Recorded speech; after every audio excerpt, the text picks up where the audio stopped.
నాన్న ఊకే నన్ను హౌస్ అరెస్ట్ చేస్తున్నాడు, నాకు అసలు నచ్చట్లేదు. అందుకే పిన్ని వాళ్ళ ఇంటికి వెళ్దామని వెళ్తున్నా. జానకి నువ్వు ఇట్లా పోవుడు కరెక్ట్ కాదు. నువ్వేం చేసినా కానీ మా మీదకి వస్తుంది. రేపటి రోజున అయ్య బిడ్డలకు లొల్లి వచ్చినా మా వాళ్ళన్నే వచ్చిందని అంటారు. నువ్వు ఇంటికి పో చక్కగా. అబ్బా ఆంటీ, నేను అసలు ఇంటికి వెళ్ళినా ఆంటీ. మా నాన్నకు నా విలువ తెలియాలి. అరే నేను ఏం చెప్పినా వినట్లేదు తను. ఇట్లా ఒక 10 రోజులు మా నాన్నకు దూరం ఉంటేనే నా విలువ అర్థమవుతుంది. ఇక ఆడపిల్ల ఇల్లు వదిలిపెట్టి పోవద్దు బిడ్డ. నాన్నకు పరువు తక్కువ కదా, ఊళ్ళో ముఖం ఎత్తుకొని తిరుగుతాడా? మరి ఏం చేయాలా ఆంటీ? అక్కడ మా నాన్నేమో అర్థం చేసుకోవట్లేదు, ఇక్కడ రాఘవ కూడా అర్థం చేసుకోవట్లేదు. నాన్నని కాదని రాఘవని పెళ్లి చేసుకున్నాను అనుకో, మా నాన్న ఊకుంటాడా? జానకి మంచి మాట చెప్తున్నా, అర్థం చేసుకునే ఏం లేదు. నువ్వు ఇక్కడ వెళ్ళిపో. ఒకవేళ మీ నాన్నకు నువ్వు ఇక్కడికి వచ్చినట్టు తెలిసినా, మీ నాన్న ఇక్కడికి వచ్చి చూసినా కూడా నాకు ప్రాబ్లం అవుతుంది. మొన్ననే ఎన్ని మాటలు మాట్లాడినా తెలుసు కదా నీకు.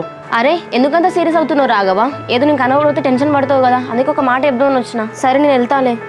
ఎటు పోతావు బిడ్డ? మళ్ళీ నీ గురించి నాన్న ఆగమాగం అవుతాడు. ఒక్క మాట చెప్పిపో నాతోటి. లేదండి, మా నాన్న కూడా అందరి నాన్న లెక్కనే నన్ను అసలు అర్థం చేసుకోవట్లేదు. నాకు ఇష్టం నేను పెళ్లి చేస్తా అంటున్నాను, నేను ఎట్లా చేసుకోవాలంటే? జానకి నాన్నకు ఇట్లా